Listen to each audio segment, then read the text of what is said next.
Twilika is a plant and book lover. Twilika is a friend, a cousin, an aunt.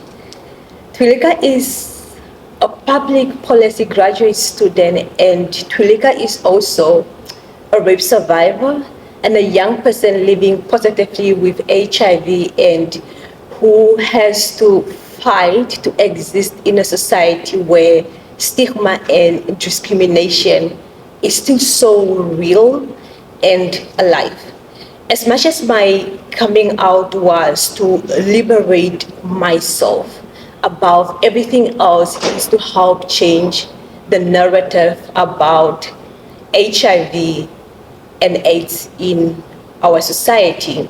Because I know what it feels like to walk in the shadows of stigma and discrimination, the feelings of shame and guilt, the fear of thinking, what will people say? Will they accept me? The constant fear of rejection and the continuous running from myself and the world.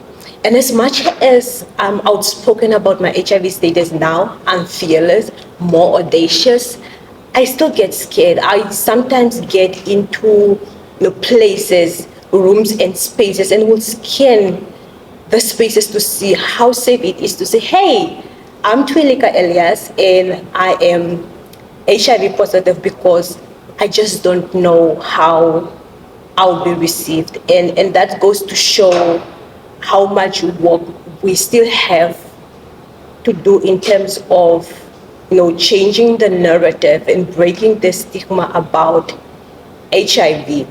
As much as you go into the HIV community and you find that people are living stories of silence and struggles. People are not free to openly speak about their HIV status or even just reach out to ask for help, because people are scared. People are scared to be discriminated against, because that's how much a lot of people haven't yet learned to accept people living with HIV in 2022.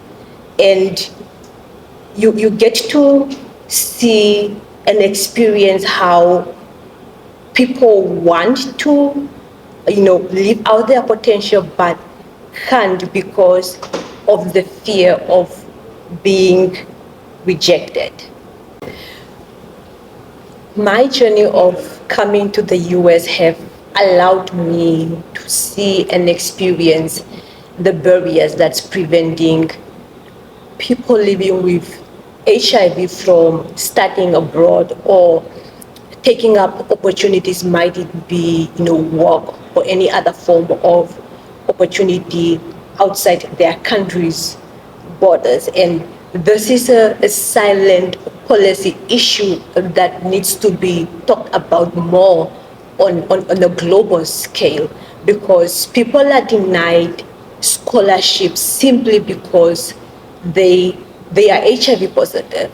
And this is a human right violation, because you are denying somebody an opportunity for better education, training and development. And by doing so, systems and our government systems continue to perpetuate stigma and discrimination. The very same institution that's telling me it's okay, you can live a positive life, you can live your life to the fullest, you can achieve your dreams, you can make a beautiful life, despite your HIV status, is the same institution that's actually telling me, hey, actually, you are not worth the investment. And they do so when they make scholarships available for people that are HIV negative, and those that are HIV positive are excluded. And sometimes you find that you might be given the scholarship, but then you will have to go look for your own, health insurance wherever you are. Had I known about the US health system and what I would have to go through to ensure that I have, access to HIV medical services and medication, I would have said no to my scholarship because there is no way I could afford health insurance and services and medications in the US, right? And as much as you can say, why are you complaining about you're already in the US?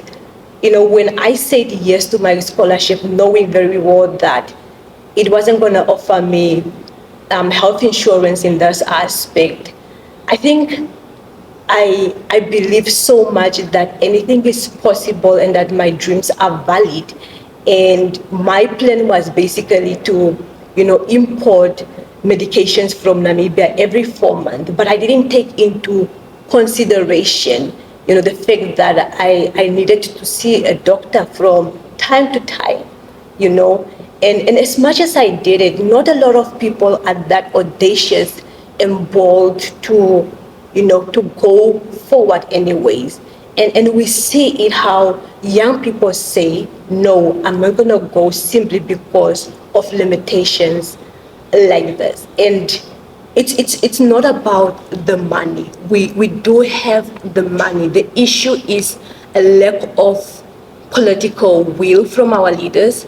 There is a lack of passion and interest for the needs of people. And as much as it's about HIV right now that I'm referring, this happens in so many other aspects, and this is where we need to focus our attention on going forward. Sometimes I sit back and think, how many more young people must get infected? How many more young people, and just people in general, people of all ages, must live stories of struggles and fear? And what must happen for us to really take action? My fear is that we are going to keep being too late, and more young people, especially young girls and women, are going to keep being infected, especially in sub-Saharan Africa. With the advancement in HIV medication, we need to acknowledge that HIV is no longer the problem, but the stigma and the discrimination. And as we celebrate World AIDS Day this year under the theme equality, we need, especially our leaders, need to acknowledge that we cannot talk about inclusivity and equality without addressing the structural inequalities.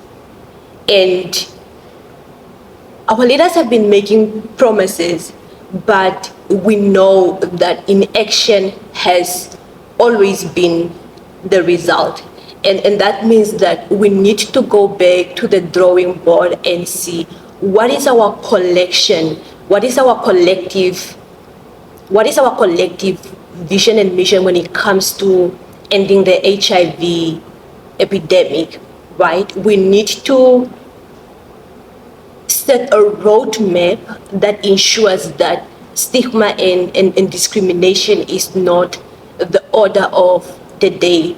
We need to act soon. We need to change policies, close the financial gap, and implement policies that are inclusive, equitable, and projects that speaks to the needs of those that are affected and infected by HIV.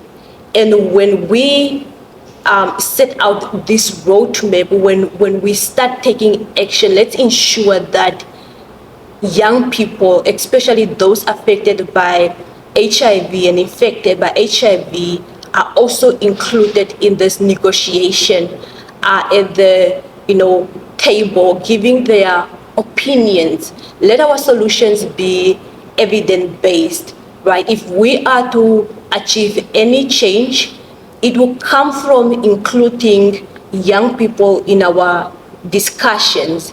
And it's only then when we will be able to see how best we can address the issue of stigma and discrimination when it comes to HIV and AIDS.